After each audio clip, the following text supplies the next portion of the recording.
नमस्कार, आप देख रहे हैं धर्म ज्ञान। मैं हूं आपके साथ शावनी पटनायक। अमरनाथ यात्रा के शुरू होने में बेहद ही कम समय बाकी है। ऐसे में ऑपरेशन सिंदूर के बाद केंद्रीय सुरक्षा बलों ने यात्रा की सुरक्षा को लेकर तैयारी शुरू कर दी। इस बार के अमरनाथ यात्रा पर सुरक्षा को लेकर इसलिए भी ज्यादा फोकस है क्योंकि अमरनाथ मार्ग पहलगाम के बहुत पास है, जिसके कारण ये मार्ग अति संवेदनशील है। हर बार की तरह इस बार भी यात्रा की सुरक्षा की जिम्मेदारी सीआरपीएफ को दी गई। गृह मंत्रालय की तरफ से जारी किए गए आदेश में 70,000 के करीब सैनिकों को डिप्लॉय करने का आदेश दिया गया। साथ ही केंद्र सरकार ने इस वर्ष होने वाली अमरनाथ यात्रा की सुरक्षा के लिए केंद्र सशस्त्र पुलिस बलों की 581 कंपनियों की तैनाती को मंजूरी दे दी है। लेकिन इन सब के बीच बड़ा सवाल ये कि आखिर हिंदुओं के त्योहारों पर ही क्यों सुरक्षा बढ़ाने की नौबत आती है? क्यों हिंदुओं के त्योहारों को बिगाड़ा जाता है? इससे पहले होली पर भी हमने देखा कि कैसे संभल में होली के त्योहार पर हजारों की संख्या में सुरक्षा बलों की तैनाती की गई थी। अक्सर हिंदू और हिंदुओं के त्योहारों पर ही हिंसक घटनाएं होती है, जिसके बाद सुरक्षा बढ़ा दी जाती है।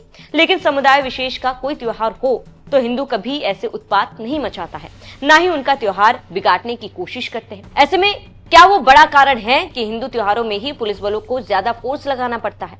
इसके साथ ही अगर पहलगाम और अमरनाथ यात्रा को जोड़कर देखें तो एक और बड़ा सवाल कि क्या वाकई में आतंकवाद का कोई मजहब नहीं होता है, जिसका जवाब दिया है सुप्रीम कोर्ट के वकील अश्विनी उपाध्याय ने। हजारों लोग हज करने जाते हैं, यहीं दिल्ली आते हैं, एयरपोर्ट से फ्लाइट पकड़ते हैं। बहुत सारे लोग मुंबई जाते हैं, एयरपोर्ट से फ्लाइट पकड़ते हैं और पूरा काफिला आता है। और हज करते जाते समय तो मैंने ये भी देखा कि एक व्यक्ति हज करने जाता है तो एयरपोर्ट पे कम से कम 20-20 लोग छोड़ने भी आते हैं। आज तक कभी एक पत्थर नहीं गिरा। लेकिन अमरनाथ यात्रा में जितने वहां पे दर्शनार्थी जा रहे हैं उससे ज्यादा पुलिस वाले वहां खड़े हुए। 70,000 पुलिस की ड्यूटी लगी है। 70,000 मतलब पुलिस, बीएसएफ, सीआरपीएफ, सेना, आर्मी, पुलिस सब मिला के 70,000 चप्पे चप्पे पे पुलिस। किससे बचने के लिए? क्यों? जब तक उस सोच पे चर्चा नहीं होगी तब तक इसका समाधान नहीं होगा। आखिर वो कौन सी सोच है जिसके कारण हिंदुओं पे पत्थरबाजी होती है? वो कौन सी सोच है जिसके कारण गणेश पंडाल पे पत्थरबाजी होती है, हनुमान जी की शोभा यात्रा पे पत्थरबाजी होती है, नवरात्रे में दुर्गा जी की शोभा यात्रा पे पत्थरबाजी होती है? वो कौन सी सोच है? वो कौन सा स्कूल है? वो कौन सी किताब है जिसके कारण शिवरात्रि पे जब शंकर जी की शोभा यात्रा निकलती है तो पत्थरबाजी हो जाती है, जन्माष्टमी के दिन जब भगवान कृष्ण की शोभा यात्रा निकलती है तो पत्थरबाजी हो जाती है, जगन्नाथ जी की यात्रा निकलती है तो पत्थरबाजी होती है?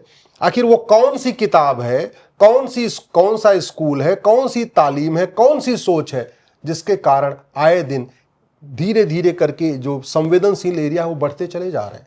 आखिर क्या कारण है जहां पे 90 घर हिंदू होते हैं वहां 10 घर मुस्लिम सुरक्षित होते हैं, लेकिन जहां 50 घर हिंदू हो जाए और 50 घर मुस्लिम हो जाए वहां हिंदुओं को पलायन करना पड़ता है?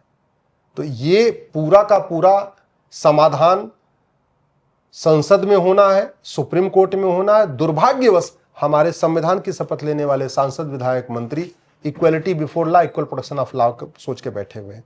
इनको लगता है सारे के सारे धार्मिक ग्रंथ एक समान है। इनको लगता है धर्म रिलीजन है, रिलीजन धर्म है, जबकि धर्म जोड़ता है, रिलीजन तोड़ता है। इनको लगता है गुरुकुल मदरसा एक समान है। इनको लगता है वेद पुराण, बाइबल, कुरान एक समान है। इनको लगता है सारे के सारे मजहब में ही वसुधैव कुटुंबकम सिखाया जा रहा है, नारी तू नारायणी सिखाया जा रहा है, सर्वमंगल मांगल्य सिखाया जा रहा है, सबका साथ सबका विकास सिखाया जा रहा है। तो ये इनकी जो भूल है या जो इनका अनाड़ीपन है वो हमें बर्बादी की तरफ ले जा रहा है। और आज अगर स्थिति है, आप जरा सोचिए ना, 2025 में अमरनाथ की यात्रा करने के लिए 70,000 पुलिस वाले लगाए गए हैं, तो 2035 में क्या होगा और फिर 2045 में क्या होगा? वकील साहब के सवाल में दम तो है, क्योंकि वाकई हज में क्या कभी किसी ने सुना है कि हमला हुआ हो? साथ ही क्या केवल पाकिस्तान पर एयर स्ट्राइक करने से भारत सुरक्षित है या आगे भी रहेगा? इस सवाल का भी जवाब दिया सुप्रीम कोर्ट के वकील अश्विनी उपाध्याय ने। सुनिए उन्होंने क्या कहा। आतंकवादी खतरा है, और आतंकवादी खतरा कहां से? वो पाकिस्तान के आतंकवादी।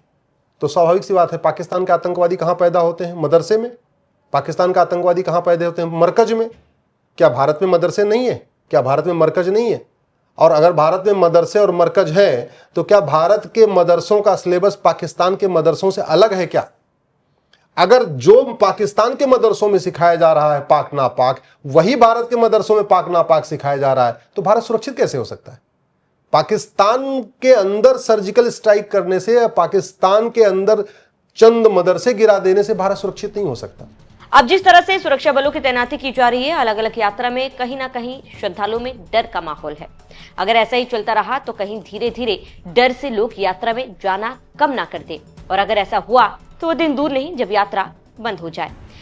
इस पर जब सुप्रीम कोर्ट के वकील से पूछा गया कि क्या वाकई में आतंकवाद को खत्म किया जा सकता है, तब उन्होंने कहा कि आतंकवाद को खत्म कर भी दे, लेकिन भारत के अंदर जो आतंकवादी सोच पल रहा है उसे कैसे रोका जाएगा। आगे उन्होंने क्या कहा वो सुनिए। भारत हम खतरे की तरफ बढ़ रहे हैं। अभी 70,000 सेना लगी है, कल को 7 लाख सेना लगानी पड़ेगी अमरनाथ यात्रा करने का, और फिर एक दिन क्या होगा, यात्रा बंद हो जाएगी। आखिर अफगानिस्तान भी तो हिंदू राष्ट्र था ना, 100% हिंदू थे। 1805 में पंडित नंदराम टिक्कू प्रधानमंत्री थे, कश्मीर के ब्राह्मण थे वो, जो वहां काबुल के प्रधानमंत्री थे। आज कितने वहां हिंदू बचे हुए हैं। और अगर हम ये सोचते हैं कि नहीं,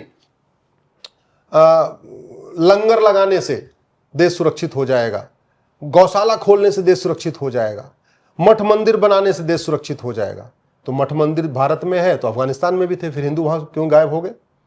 अगर जैसे यहां लंगर लगा रहे हैं, अफगानिस्तान में खूब लंगर चलता था, फिर हिंदू क्यों गायब हो गए? जैसे हमारे यहाँ खूब कथावाचक है, अफगानिस्तान में भी खूब कथावाचक थे, फिर हिंदू वहां क्यों गायब हो गए?